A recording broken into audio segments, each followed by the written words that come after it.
Ya pemirsa, Teater Bintang Planetarium Jakarta resmi kembali menyapa publik setelah sekian lama ditutup dan direvitalisasi. Pembukaan kembali planetarium ini langsung menarik perhatian warga, terutama keluarga yang memanfaatkan momen libur Natal dan akhir tahun. Planetarium kini hadir dengan tampilan dan fasilitas yang lebih modern. Mulai dari ruang pertunjukan yang diperbarui, sistem proyeksi digital yang lebih tajam, hingga materi edukasi astronomi yang disesuaikan untuk anak-anak maupun orang dewasa. Ya, selama masa libur Natal dan Tahun Baru, pengelola juga menambah jadwal pertunjukan untuk mengakomodasi tingginya minat pengunjung. Setiap sesi pertunjukan menampilkan simulasi tata surya, pergerakan planet, serta fenomena langit yang dikemas secara edukatif dan interaktif. Pengunjung yang datang diwajibkan mengikuti aturan yang berlaku, termasuk pembelian tiket sesuai jadwal, pembatasan kapasitas ruangan, serta menjaga ketertiban selama pertunjukan berlangsung. Ya, dibukanya kembali planetarium ini diharapkan menjadi alternatif wisata edukasi bagi masyarakat, sekaligus sarana pembelajaran sains yang menyenangkan selama masa liburan.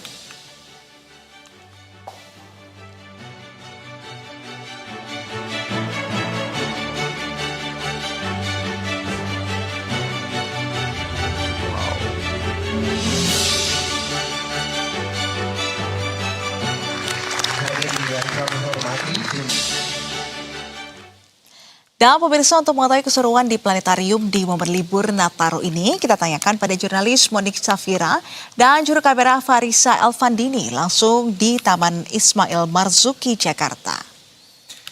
Ya, kita akan bergabung dengan rekan Monik Safira dan juru kamera Farisa Elfandini yang berada di Planetarium Jakarta. Selamat siang, Monik. Bagaimana antusiasme pengunjung di planetarium sejak kembali dibuka untuk menyambut momen libur Natal dan Tahun Baru? Silakan dengan laporan Anda. Ya pemirsa, setelah sekian lama ditutup, kini Teater Bintang Planetarium Jakarta kembali dibuka untuk menyapa publik. Nih, tepatnya ini juga baru dibuka saat perayaan momen Natal 2025. Adapun pemirsa, tadi kalau misalnya kita berbicara bagaimana ini merupakan kali perdana kembali dibuka setelah memang sebelumnya sempat ditutup. Namun kalau misalnya kita berbicara mengenai antusias dari pengunjung sendiri, ini tadi ratusan pengunjung sudah ramai-ramai berdatangan. Ini mayoritas didominasi oleh keluarga dan juga anak-anak. Adapun kalau pada hari ini tadi untuk perdana dibuka pada pukul sekitar 11.30 waktu Indonesia Barat. Dan tadi saat gerbang dibuka untuk memasuki area planetarium, tadi kami sempat sedikit mengintip bagaimana suasana planetarium yang ada di Taman Ismail Jakarta. Kalau misalnya kita berbicara, kalau misalnya saya bisa gambarkan, tadi ini seperti nostalgia begitu ya pemirsa. Kalau tahun sebelumnya saya melihat kalau di dalam Taman Ismail Jakarta sendiri memang itu ada Starball begitu ya.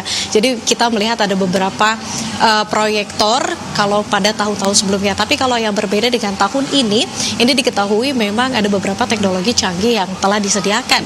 Kalau sebelumnya menggunakan Starball, tetapi kini menggunakan proyeksi yang lebih canggih. Diketahui memang ada 12 proyektor yang digunakan di planetarium ini, di mana kalau untuk Starball-nya sendiri memang tidak digunakan kembali dengan alasan karena peralatan ataupun saat melakukan servis ini sudah di-discontinue. Tapi meskipun kendati demikian, Starball itu sendiri memang masih ada di planetarium itu. Dan hal yang baru lagi juga pemirsa, ada hologram, di mana hologram ini yang menampilkan gubernur dan juga wakil gubernur DKI Jakarta, yaitu Pramono Anung dan juga Rano Karno, di mana hologram ini akan mengajak Anda untuk hologram yang interaktif begitu ya. Jadi ini bisa ditanya terkait seputar dengan tata surya ataupun galaksi, apalagi khususnya yang berada di planetarium ini. Nah, sementara kalau untuk planetarium ini tadi diketahui ini di dalam satu ruangan ini disediakan sekitar 200 kursi. Sementara kalau untuk hari perdana ini ada 185 tiket yang telah ludes terjual. Dan di sisi lain kalau dalam hari ini setidaknya akan ada 3 sesi, yaitu pada sesi pagi, siang, dan juga sore.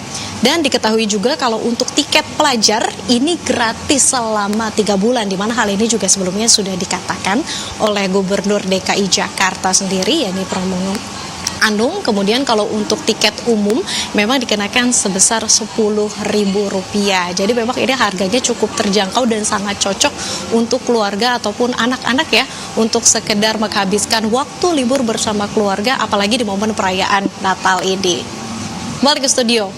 Wah, ini ibarat kado Natal ya, dan juga tahun baru dari Pemprov Jakarta untuk warga Jakarta, karena gratis untuk anak-anak, apalagi siswa pelajar, ya, para juga pelajar. ada harga khusus. Ini bisa menjadi kesempatan juga bagi mereka bisa belajar sekaligus menikmati momen liburan akhir tahun. Betul sekali lah.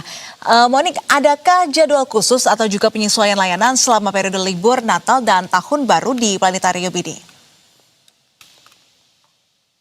Sementara kalau untuk berbicara untuk sesi-sesinya juga, Rama dan juga pemirsa, memang ini dalam satu hari ini terbagi menjadi 3 sesi begitu ya. Diketahui kalau tadi untuk sesi pertama ini sudah dibuka sejak pukul 11.30 waktu Indonesia Barat, dan dalam satu tayangan ini nantinya sekitar durasinya sekitar 30 hingga 40 menit. Kemudian nanti akan dilanjutkan pada siang dan juga sore begitu ya. Sementara kalau untuk jam-jamnya sendiri memang diketahui ini tadi 11.30 kemudian akan dilanjutkan 14.00 waktu Indonesia Barat, dan di sesi terakhir ini ada di pukul 16.30 waktu Indonesia Barat. Dan bicara bagaimana terkait dengan apa yang akan ditayangkan di planetarium sendiri, ini mengenai bagaimana galaksi ataupun tata surya begitu ya. Jadi ini memang cocok sekali untuk anak-anak yang ingin mengeksplor dan ingin mencari tahu terkait dengan galaksi ataupun dengan tata surya. Apalagi kan memang diketahui saat ini sudah ditambah dengan teknologi canggih begitu ya. Kalau zaman dulu mungkin masih menggunakan Starball, tapi kalau sekarang udah pakai hologram dan juga udah pakai proyektor yang diketahui ini ada 12 proyektor canggih yang digunakan. Jadi ini semakin memberikan kenyamanan bagi anak-anak ataupun pengunjung yang nantinya akan menonton berbagai informasi dan juga menjadi edukasi di planetarium sendiri. Baik, terima kasih jurnalis Berita 1 Monik Syafira dan juga juru kamera Farisa Elfadini. Selamat kembali